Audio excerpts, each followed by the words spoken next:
हम लोग श्रीमद् भागवतम के तीसरे स्कंद के 26वें अध्याय के 34वें श्लोक को पढ़ेंगे। छोटा सा श्लोक है, लेकिन इसके बाद थीम चेंज हो जाती है, इसलिए मैं अगले श्लोक को नहीं लिया। हम लोगों ने 31 में शब्द तन्मात्रा और आकाश की उत्पत्ति का वर्णन सुना। फिर क्या बोला, 31 बोलते थे क्या, नहीं 32 में, सॉरी 32 में 33 में सुना कि उसका शब्द का गुण क्या होता है। अर्थ का आश्रयत्व अर्थात अर्थ को आश्रय प्रदान करने का गुण अर्थ वहन करता है। मैं कुछ बोल रहा हूं तो उससे कुछ अर्थ ट्रांसफर होकर आपके पास जा रहा है। Easy to understand this. दृष्टुलिंगत्वम, जो दृष्टा दिखाई नहीं पड़ता है उसको चिन्हित व्यक्ति कर लेता है शब्द के द्वारा। इजी। और तन्मात्रत्वम च नभस, वह आकाश का तन्मात्रत्व यानी तन्मात्रा का गुण वाला है, अर्थात आकाश का यह सूक्ष्म रूप है। ये 3 लक्षण शब्द के आपने सुने थे। अब आप सुनेंगे उसके इस तन्मात्रा के कॉरस्पॉन्डिंग जो महाभूत है यानी कि आकाश, उसका लक्षण क्या है। और क्योंकि थोड़ा समझने वाला था, यद्यपि छोटा सा है लेकिन थोड़ा सा समझने वाला है, इसलिए मैं इतना ही रखा हूँ। ये बात भी कारण है, मेरे पीछे बोलिए। भूतानां छिद्रदातृत्वं बहिरंतरमेव च, भूतानां छिद्रदातृत्वं बहिरंतरमेव च, प्राणेन्द्रियात्मधिष्ण्यत्वं नभसो वृत्तिलक्षणम्, प्राणेन्द्रियात्मधिष्ण्यत्वं नभसो वृत्तिलक्षणम्। भूतानां छिद्रदातृत्वं बहिरंतरमेव च, भूतानां छिद्रदातृत्वं बहिरंतरमेव च, प्राणेन्द्रियात्मधिष्ण्यत्वं नभसो वृत्तिलक्षणम्, प्राणेन्द्रियात्मधिष्ण्यत्वं नभसो वृत्तिलक्षणम्। भूतानां छिद्रदातृत्वं बहिरंतरमेव च, भूतानां छिद्रदातृत्वं बहिरंतरमेव च, प्राणेन्द्रियात्मधिष्ण्यत्वं नभसो वृत्तिलक्षणम्, प्राणेन्द्रियात्मधिष्ण्यत्वं नभसो वृत्तिलक्षणम्। भूतानां छिद्रदातृत्वं बहिरंतरमेव च, भूतानां छिद्रदातृत्वं बहिरंतरमेव च, प्राणेन्द्रियात्मधिष्ण्यत्वं नभसो वृत्तिलक्षणम्, प्राणेन्द्रियात्मधिष्ण्यत्वं नभसो वृत्तिलक्षणम्। समस्त जीवों को उनके बाह्य तथा आंतरिक अस्तित्व के लिए अवकाश यानी स्थान प्रदान करना, जैसे कि प्राण, वायु, इंद्रिय एवं मन का कार्य क्षेत्र, ये आकाश तत्व के कार्य तथा लक्षण हैं। थोड़ा सा लैंग्वेज समझने में दिक्कत होगी, चलिए पहले अन्वय को देखते समझ आई बात। भूतानाम मतलब प्राणियों को, यानी कि सभी प्राणियों को जो भी देह धारण किए हैं। छिद्र का मतलब स्थान, छिद्र का वैसे अर्थ क्या समझते हैं, छेद मतलब स्पेस। आप लोग और मैं, हम सभी लोग किसी स्पेस में है कि नहीं। सिंपल सी बात, वो अपने छेद में होल। छिद्र मतलब स्थान। दातृत्व, दान देने का गुण, यानी कि जीवों को स्थान देने का गुण। कहाँ पर, बहि च अंतरम, शरीर के बाहर और अंदर। शरीर के बाहर का मतलब आपके आसपास देखिए सब स्पेस है कि नहीं, उसमें हमारा शरीर है और शरीर के अंदर भी स्पेस है। इजी। देखिए इजी बोलने से पहले थोड़ा विचार कीजिएगा मैं क्या यहाँ पे क्या लिखा जा रहा है। आकाश में ही सारे आसपास जितनी वस्तुएं हैं वो सब हैं कि नहीं। शरीर के बाहर सब वस्तु सेट की गई हैं और अंदर भी तो आकाश है। ये ओजस वाले बड़ा अच्छा बात बताते हैं कि हम लोग पृथ्वी तत्व को लेते हैं, अग्नि को लेते हैं, है नहीं, पृथ्वी क्या, पृथ्वी जल वायु अग्नि आकाश, ये हमसे हमारा शरीर बना है। तो पृथ्वी लेते हैं खान पी करके, पानी पीते हैं वो भी ठीक है। वायु नहीं लेते हैं बहुत बार ठीक से, गहरी सांस नहीं लेते। ये लास्ट टाइम कब लिया था, मैं भी जब के समय अगर लिया तो ऐसे करके सांस लेते हैं। वायु ठीक से नहीं लेते और अग्नि भी नहीं लेते ठीक से। तो कहते हैं भाजी क्या बात करें, गर्म दाल पीते हैं हम, अरहर की क्या बात कर रहे हैं आप। लेकिन अब देखिए कि सूर्य का प्रकाश नहीं लेते। आजकल तो खत्म ही हो गया। हम गए थे कहाँ, कैलाश अस्पताल, सही में वो कैलाश है। हाँ मतलब वहाँ इतना ठंड है, इन द सेंस कि सूर्य आता ही नहीं, सब बंद है। You can't have sun, it's very strong. मतलब जो लोग वहाँ पे काम कर रहे हैं, से 10 घंटे 12 घंटे का जॉब है, तो अब वो सूर्य देखेंगे ही नहीं लिटरली। तो और एक और भी तत्व रह गया, आकाश तत्व। आकाश तत्व कैसे मिलता है वेदवादी, ये तो जानती हैं इसके बारे में, कैसे मिलता है आकाश तत्व शरीर को। ओके, तुंग विद्या माता जी पहले बता दी आपसे, चलिए आप बताइए आकाश तत्व कैसे मिलता है। ओजस वालों के हिसाब से क्या बोलती हैं, अरे कुछ तो बताइए। श्वास लेके हमको ओजस का वीडियो शेयर करिए, खुद बोल गई आप। आकाश तत्व मिलता है फास्टिंग से। इसीलिए भाई देखो, हम इसके आचार्य नहीं है, हमसे होता नहीं है ये, लेकिन इसीलिए आधा पेट खाना चाहिए। जो खा सके खा, जो खा सके खाना चाहिए। हमारा तो जब तक पूरा 108% नहीं होता हम नहीं रुकते, लेकिन आधा पेट खाना चाहिए। 25% हवा के लिए, 25% आकाश के लिए छोड़ देना। ऐसा सिस्टम है ना, हाँ ऐसा सिस्टम है, यही सिस्टम छोड़ देना चाहिए, तो उससे हजम हो जाता है। प्रभुपाद विरोध में कहते हैं पहले तुम ज़्यादा खाते हो, फिर उसको मतलब जब मोटे हो जाते हो तो उसे कम करने के लिए तुम एक्सरसाइज करते हो, तो उससे पहले ही तुम्हें कम खाना चाहिए। तो मैं सोच रहा था प्रभुपाद के लिए आसान है, हमारे लिए तो बड़ा मुश्किल है, वेरी डिफिकल्ट। स्पेशली अच्छी चीज़ हो तो अब इट्स डिफिकल्ट। बट बात है, कहने का मतलब है कि हमारे शरीर के अंदर आप देखिए, फील करिए, जरा पेट को फुलाइए, अंदर बाहर तो कुछ है, आकाश महसूस हुआ अभी। चक्कर के हम लोग थोड़ा चेतते नहीं है भाई। नाक के अंदर तो दिख ही रहा है छेद है, ये सब हवा है, सॉरी आकाश है। मुंह के अंदर आकाश है, बहुत सारा हमारा आकाश अंदर भी है। अभी अभी रुक जाइए और समझाता हूँ अभी आपको। और नहीं, कम खाएंगे स्पेस बचेगा वो तो ठीक है, लेकिन हम बता रहे हैं कि अंदर भी स्पेस है। आंतों में स्पेस है, हड्डियों में स्पेस है। किसकी हड्डी में स्पेस नहीं है? आप जानते हैं हड्डियों के बीच में अंदर भी क्या कहते हैं, बोन मैरो बोलते हैं, बोन मैरो के अंदर भी स्पेस है। तो स्पेस है, ये बात बोल रहे हैं। तो यहाँ पे सब जगह स्पेस है, इसलिए कह रहे हैं बाहर और अंतर भी रहना तथा प्राण इंद्रिय आत्मधिष्णुत्व। ये इंटरेस्टिंग है। प्राण मतलब प्राण, प्राण की एनर्जी जो क्रिया शक्ति से युक्त है, इंद्रियां कर्मेंद्रिय ज्ञानेंद्रियां, और आत्म यानी मन का कर्म क्षेत्र है या आश्रय स्थान है। धिष्णत्व मतलब ये सब कहाँ रहते हैं, तो ये आकाश में रहते हैं, ये कहने का अर्थ। ये भी और प्रभुपाद जी बहुत सुंदर तात्पर्य में क्लियर करेंगे। ये नवसह वृत्ति लक्षण, आकाश के कार्य रूप लक्षण है। वृत्ति मतलब तटस्थ लक्षण, कैसे वो कार्य करता है, ये बात बोल रहे हैं।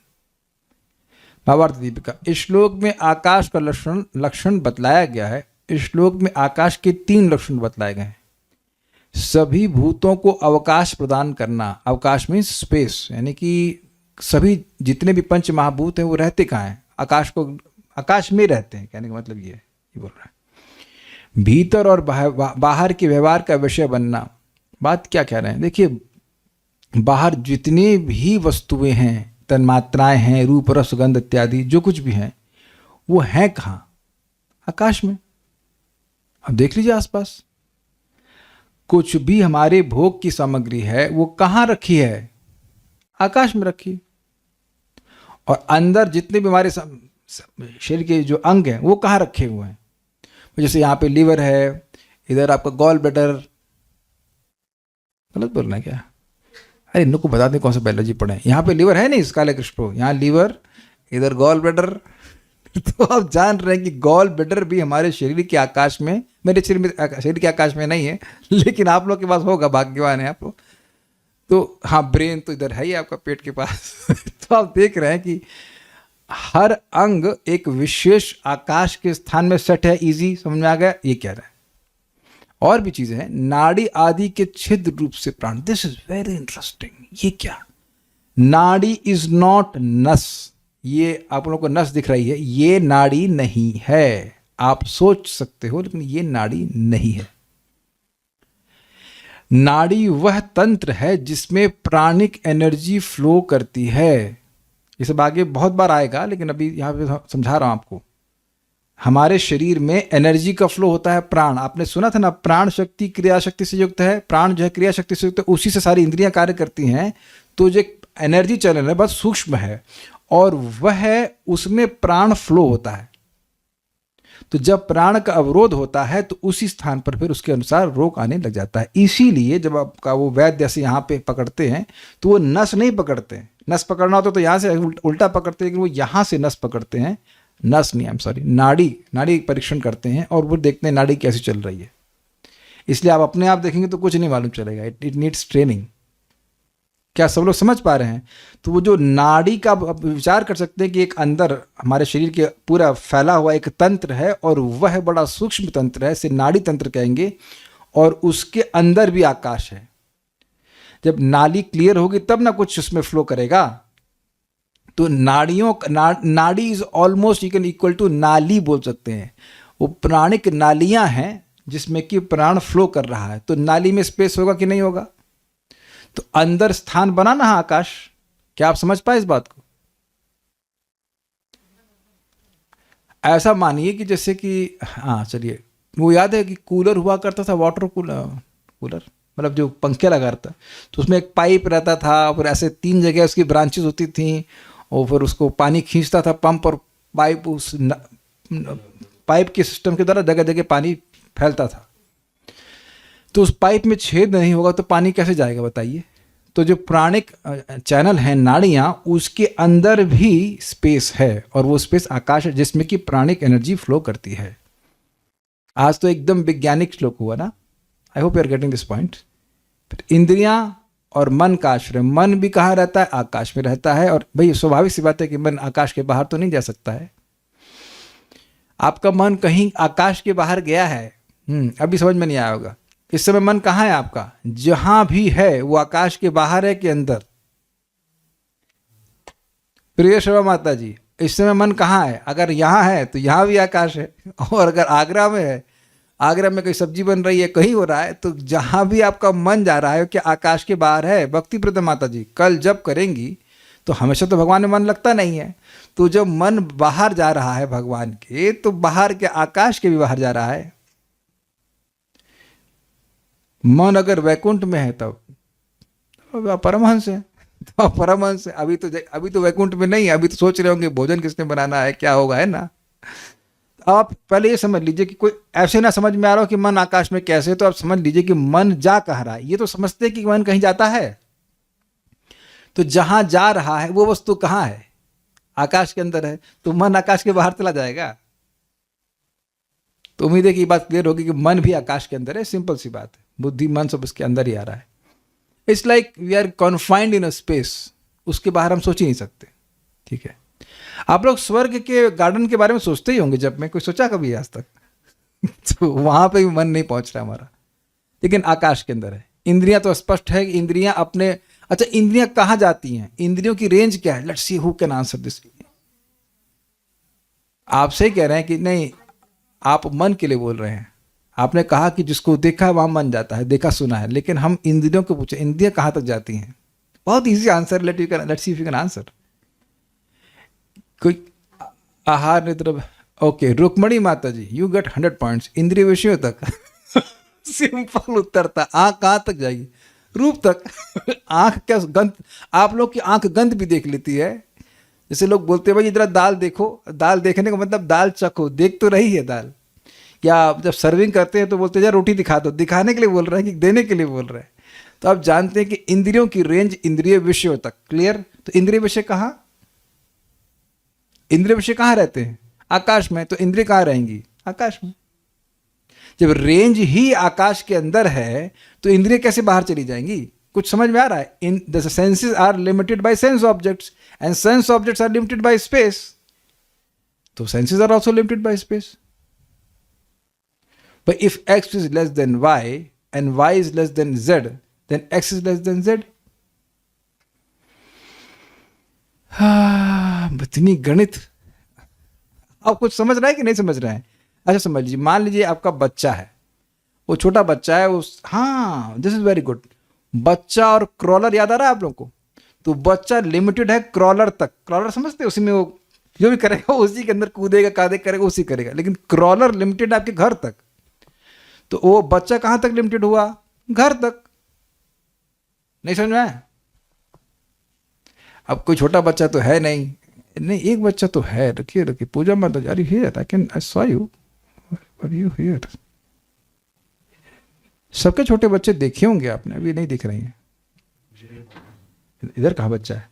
नहीं, ये बच्चे तो क्रॉलर के बाहर निकल गए। ये तो घर के बाहर भी निकल जाएंगे। इनको तो बांध के रखना पड़ता है। ये तो बड़े हो गए।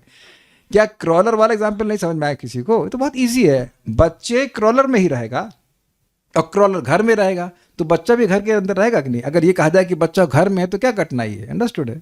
तो इंद्रियों की रेंज इंद्रिय विषयों तक है, और इंद्रिय विषय आकाश से बाहर जा नहीं सकते हैं। तो अब इसलिए इंद्रियों भी आश्रय जो है आकाश हुआ, मतलब उन्हीं में सब सारा गेम जो है इस आकाश के अंदर ही हो रहा है।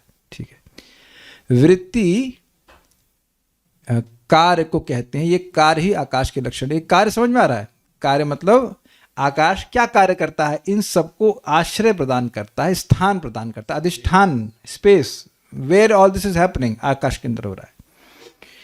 इसी तरह आगे भी एक श्लोक में तन्मात्राओं तथा भूतों की उत्पत्ति, दूसरे श्लोक से तन्मात्रा का लक्षण और तीसरे श्लोक से महाभूत का लक्षण बतलाया हुआ समझना चाहिए। समझ रहे हैं? सबसे पहले बताएंगे तन्मात्रा और उस रेस्पेक्टिव पंच महाभूत की कैसे सृष्टि हुई, फिर तन्मात्रा का लक्षण बताएंगे और फिर पंच महाभूत का बताएंगे। इजी तात्पर्य, मन, इंद्रिय तथा प्राण शक्ति या जीवात्मा के रूप होते हैं, भले ही वे इन चर्म चक्षुओं से दिखाई ना पड़े। मतलब मन का भी रूप होता है, इंद्रियों का भी होता है, प्राण शक्ति का भी, जीवात्मा का तो होता ही है।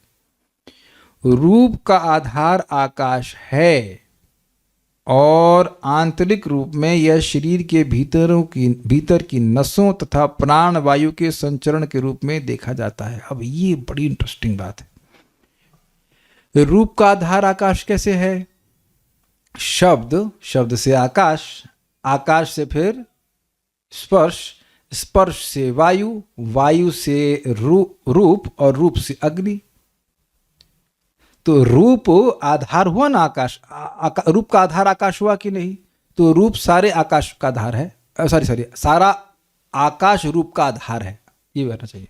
आकाश नहीं होता तो रूप भी प्रकट नहीं होता। ध्यान दीजिएगा कि जीवात्मा का रूप आकाश से नहीं आया, लेकिन प्राण का रूप, मन का रूप, किसी भी वस्तु का रूप का आश्रय आकाश है, ये बात कहा जा रहा है। मटीरियल रूप की बात करना, ये क्लियर हुआ। उसके बाद कह रहे हैं आंतरिक रूप में यह शरीर के भीतर की नसों तथा प्राण वायु के संचरण के रूप में देखा जाता है। तो प्रभुपाद समझा रहे हैं कि नसों में भी स्पेस होता है। नस और नाड़ी अलग हुआ तो नस, आप जानते हैं इस नस में भी अंदर होता है ना स्पेस, तभी तो वो जब खून लेने के लिए आते हैं तो नस से लेते तो उसमें खून, उस क्या कहते हैं उसके अंदर कुछ कहते हैं, नस वेंस के बीच के स्पेस कुछ कहते हैं, क्या स्पेस कहते हैं कुछ कहते होंगे, हमको बायोलॉजी इतनी याद नहीं है। तो वेंस के बीच में कुछ होता है ना, वो आर्टरीज और वेंस के बीच में होता है ना, उसमें खून बहता है भाई। उसी को तो कोलेस्ट्रॉल जम जाता है ना, उसी में ट्राइग्लिसराइड कोलेस्ट्रॉल जम जाता है, तो फिर वो व्यक्ति का बीपी बढ़ जाता है, क्या क्या फजीयत होती है, हृदय में ब्लॉकेज हो जाते हैं। तो आप जानते हैं कि आर्टरीज के बीच में, निर्मला पॉल मत दीजिए, बायोलॉजी पढ़ी कि नहीं पढ़ी है? हाँ, अब समझ में आ रहा है कि नहीं आ रहा है? चलिए इनकी बात छोड़ देते हैं। बायोलॉजी नहीं, ये हमको समझा रही थी कि ये प्रभु जी नारियल में भी पेस्टिसाइड पड़ता है। तो कैसे पड़ता है? वो पेड़ की जड़ में कुछ डाल देते हैं और उसके बाद उसकी, क्या बोलते थे उसको, वेंस बोलते हैं माता जी, क्या भूल गया मैं, कुछ उसके अंदर पेड़ का स्ट्रक्चर होता है, उसमें से कैपिलरी मूवमेंट से वो ऊपर पानी उठता चला जाता है, ऐसे कुछ होता है ना। अब तो समझ में आ रही बायोलॉजी। हाँ, तो वो भी स्पेस है तब ना ऊपर उठेगा, स्पेस नहीं होगा तो कैसे उठ जाएगा? जाइलम, ओ अरे काला कृष्ण प्रभु, वेरी गुड, यस, कुछ कैपिलरी इफेक्ट होता है, जो भी रहता हो। तो वो हमारी नसों में, हमारी आर्टरीज में, सब जगह अंदर स्पेस, सब जानते हैं इस बात को। तो कह रहे आकाश वहां भी विद्यमान है। और प्राण वायु वाली बात आप समझ ही गए, नाड़ियों में प्राण शक्ति बहती है। बाह्य रूप से इंद्रिय विषयों के अदृश्य रूप होते, ये बड़ा इंटरेस्टिंग बात है। बाह्य रूप से इंद्रिय विषयों के अदृश्य रूप होते हैं।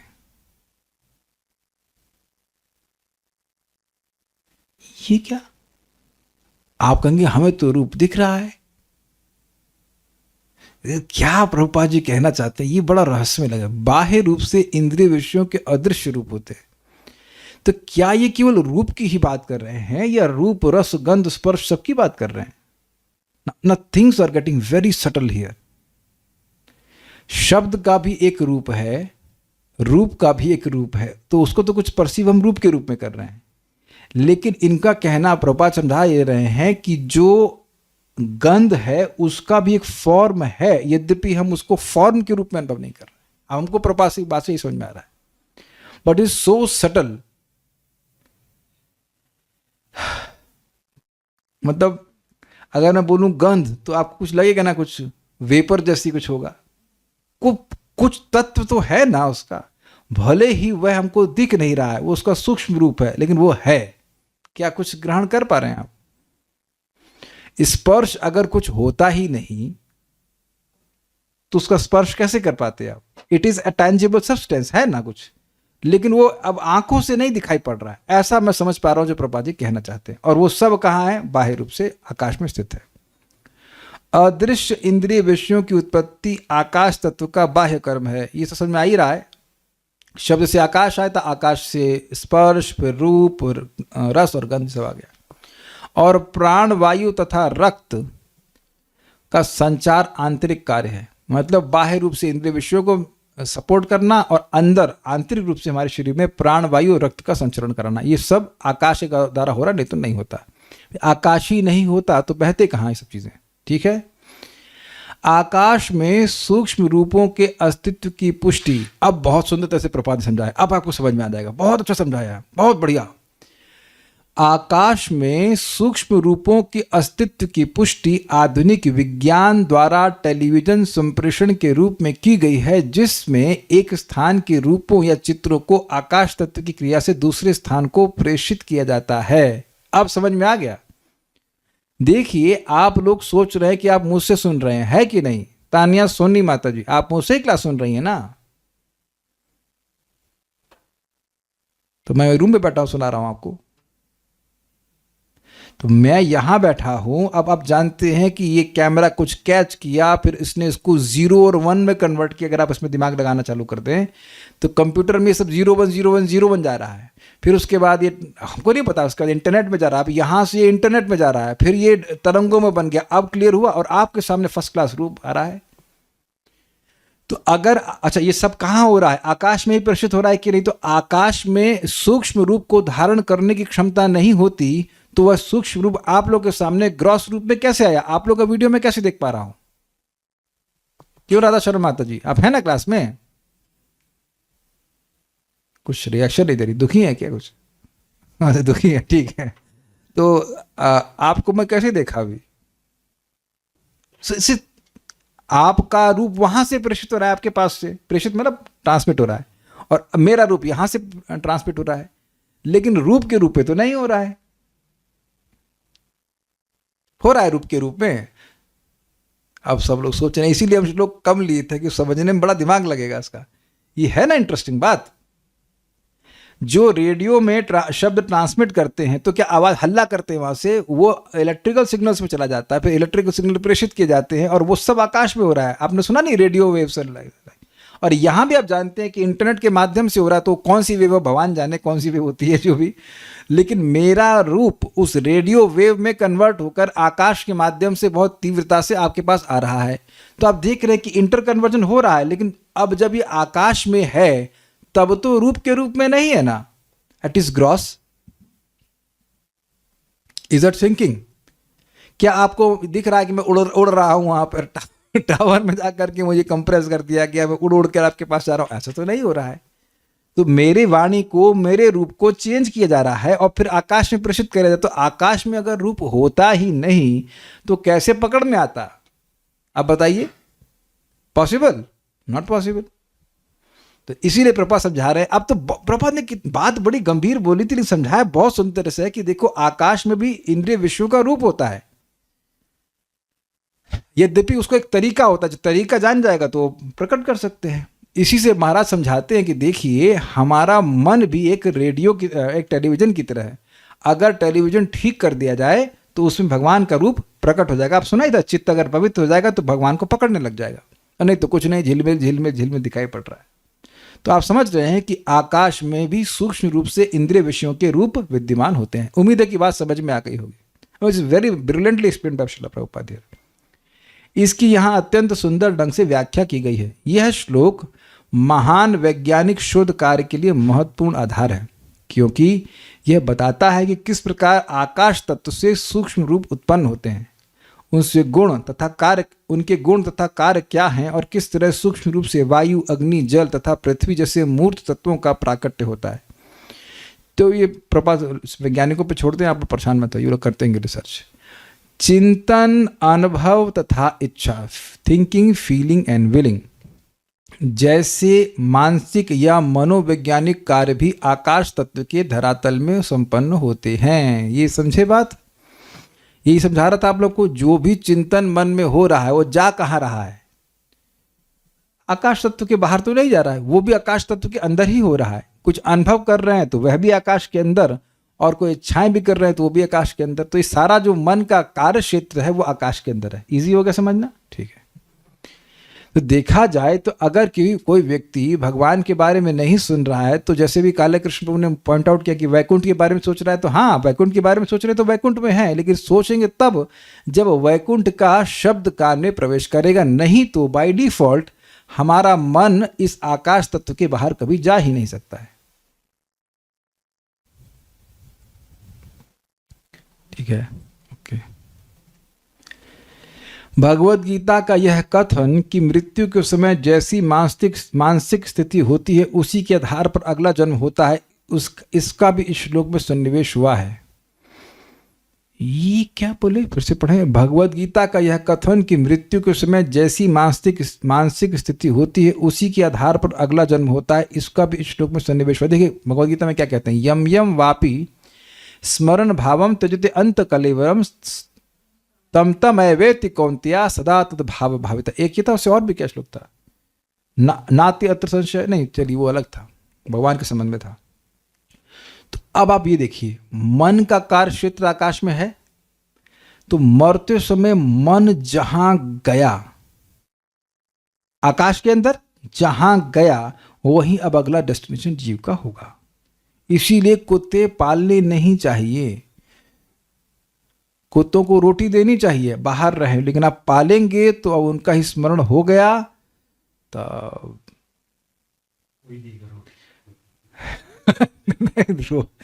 लेकिन काफी संभावना है कि कुत्ते का स्मरण हो जाए। लोग समझ नहीं पाते हैं, जिससे हम इंटरेक्ट करते रहते हैं, प्रेम करने लगते हैं, फिर उधर मती जाने लग जाती है। वे किसी की पॉटी भी उठा रहे तो कितना प्रेम करेंगे, इतना तो बाप की नहीं उठाते लोग, है कि नहीं, जितना कि डॉग को उठा रहे हैं, दिखा ही रहे हैं, है ना। ये मजाक लगता है लोगों को, लेकिन ये मजाक नहीं, ये बहुत डेंजरस है। हमारे मैथ्स के प्रोफेसर थे लखनऊ में, तो बच्चे तो सब उनके बाहर बाहर प्लेस हो गए थे, आईटी के मतलब रिटायर्ड प्रोफेसर थे, वो कुत्ता ही पाले रहते थे। तो डेंजरस है, you know, it's not a joke. आप जो भी करना चाहें करें, कुत्ता अगर पाल भी रहे तो कम से कम बाहर रहना चाहिए। घर के अंदर टांग के कुत्ते को चलते रहना, उसमें आसक्त होना, ये ठीक नहीं है। और कुत्ते का नाम भी भगवान के नाम पे नहीं रखते, टम्बू टिम्पू कुछ कर देते हैं। अगर कुछ ऐसा नाम रख दें कुछ भगवान के नाम पे कुछ कनेक्टेड हो, तब तो कुछ उद्धार हो जाए। Very dangerous, very dangerous. हमारे एक रिश्तेदार ने अपने व्हाट्सएप पे डाल के रखा था, कुत्ते का बर्थडे मना रहे थे, आई मीन शी डॉग का, नॉट, हम हिंदी नहीं बोलना चाहते उसका, लेकिन, और उसको व्हाट्सएप पे डाल रहे हैं। मतलब आपके पास और कोई स्मरण कराने के लिए नहीं है वस्तु। बहुत खतरनाक बात है। तो अब हम करना क्या है, जैसे भी काले कृष्ण प्रभु ने पॉइंट आउट किया, अपने को वैकुंठ का स्मरण करना है, आकाश के बाहर की बातों को सुनना है। तो पर अब स्वाभाविक सी बात है, मन आकाश तत्व के बाहर की बात का होगा तो आकाश के बाहर चले जाएंगे। क्लियर हो गया, सिंपल सी बात है। तो ये एक फोटो है, शरीर छोड़ रहा है, शरीर छोड़ते समय जिस चीज का स्मरण करेगा वैसा ही देह व्यक्ति को प्राप्त होगा। जो ही सूक्ष्म रूप से स्थूल तत्वों में विकास का या कल्मश का अवसर प्राप्त होता है कि आंतरिक यानी मानसिक अस्तित्व मूर्त रूप में बदल जाते हैं। हिंदी समझ में आई कुछ? हमको भी नहीं आई, इसलिए हम इंग्लिश पढ़ा रहे हैं आपको। ये प्रभुपाद की इंग्लिश है। Mental existence transforms into tangible form as soon as there is an opportunity due to contamination और development of the gross elements from subtle form. ये थोड़ी सी कठिन लग रही है इंग्लिश में, फिर प्रयास करता हूँ। मेंटल एग्जिस्टेंस, मन मरते समय जो मन की स्थिति होती है वह है टेंजिबल फॉर्म, मतलब ऐसा फॉर्म जो कि आपके हाथ में हो, उसको आप पकड़ सकें, ऐसा कर सकते हो, उसको कहते हैं टेंजिबल। उसमें परिणत हो जाती है जैसे ही there is an opportunity due to contamination और development of the gross elements from subtle form. भाई जो बात समझ में आ रही है वो ये है कि मान लीजिए कोई मर रहा है और मरते समय उसकी चेतना अपने कुत्ते के शरीर में है, कुत्ते में है, सॉरी। तो अब जैसे ही वह मरेगा तो उसकी वह मानसिक चेतना उसको एक कुत्ते के शरीर में लेके चली जाएगी। इतनी सी बात समझ में आ रही है। मन दूषित हो गया, कंटामिनेट हो गया कुत्ते के विचार से। अब जैसे ही ग्रॉस एलिमेंट्स को मौका मिलेगा, मतलब कि अब उसका जैसे ही अगला जन्म लेने का मौका आएगा, सब प्रभुपाद समझाते हैं कि मृत्यु मतलब 6 महीने के लिए सो जाना। तो मतलब 6 महीने के लिए शरीर नहीं मिलेगा। एक मोटा मोटा बोल रहा हूँ जो प्रभुपाद ने बताया, हमको ऐसा ऐसे कुछ पता नहीं है ना, याद भी नहीं पिछली बार कैसे मरा था मैं कुछ याद नहीं है, तो क्या कह सकते हैं आई डोंट नो। आप लोगों को किसी को याद है कैसे मरे थे? श्याम सेवनी को पता होगा, श्याम सेवनी माता जी पता है आपको कैसे मरी थी आप पिछले जन्म में? नहीं है किसी को याद, मोस्टली किसी को याद नहीं रहता। तो 6 महीने के लिए रुकना पड़ता है, उसके बाद अब कौन सा पापा मिलेंगे उसके हिसाब से मिलेगा। तो जब दोबारा फिर भौतिक देह प्राप्त करने का समय आएगा तो व्यक्ति को देह मिल जाएगा, ये हिसाब किताब है। तो यहाँ पे खत्म हुआ। अब कोई प्रश्न किसी भक्त का है तो हम देख लेते हैं। मन जाइलम भौतिक विषयों में वो में अच्छा आजकल कमेंट है, space is holding everything around and with in us material and subtle. Yes, बोलते हैं वो रेडियो, आकाशवाणी और कुछ क्या करें। क्या इसी प्रकार पॉजिटिव अफर्मेशंस वर्क करते हैं? हम नहीं कह सकते कि देखिए अफर्मेशंस कार्य करते हैं कि इसका संबंध यहाँ है, हम कुछ नहीं कह सकते। शब्द तो आकाश के अंदर ही है, तो बात स्पष्ट है। जब आप शब्द बोलते हैं तो उसका प्रभाव पड़ता है। अब हमको नहीं पता कैसे क्या होता है उसके आगे। इंद्रिय विषयों तक और कुछ नहीं बोल रहे हैं। अंत काले ऐसा श्लोक बोल रहे हैं, कोई प्रश्न नहीं करते हैं आजकल, ठीक है। यशोदा माता शायद देखी थी ना कि सुगंध एक्सेट्रा, मैंने पढ़ा नहीं, बस सुना था। नहीं, मैंने नहीं सुना कुछ, मुझे अभी याद नहीं ठीक से। अगर आप कुछ बोल रहे हैं तो ठीक है। कोई प्रश्न है? एक। कोई प्रश्न है? दो। कोई प्रश्न है? 3। नहीं, सब लोग संतुष्ट हैं, सब स्टॉप हियर। अगला तत्व कल प्रकट कराएंगे। आज आकाश तत्व में संतुष्ट रहिए। कल किसकी प्रकट होगा? स्पर्श, यानी वायु, स्पर्श और वायु की प्रकट होगा, ठीक है। Stop now. और कोई बाद में आए तो कहते ना क्लास हो गई अरे प्रभु जी क्लास नहीं हुई क्या? अरे तुम 7:45 पे आओगे तो क्लास हो चुके, ठीक है। और ये भी नहीं कहना कोई कि आवाज नहीं आ रही है क्योंकि इधर से आवाज बंद हो गई है हरे कृष्णा। Thank you. श्रील प्रभुपाद की जय। हृदय गौर प्रेमानंदे।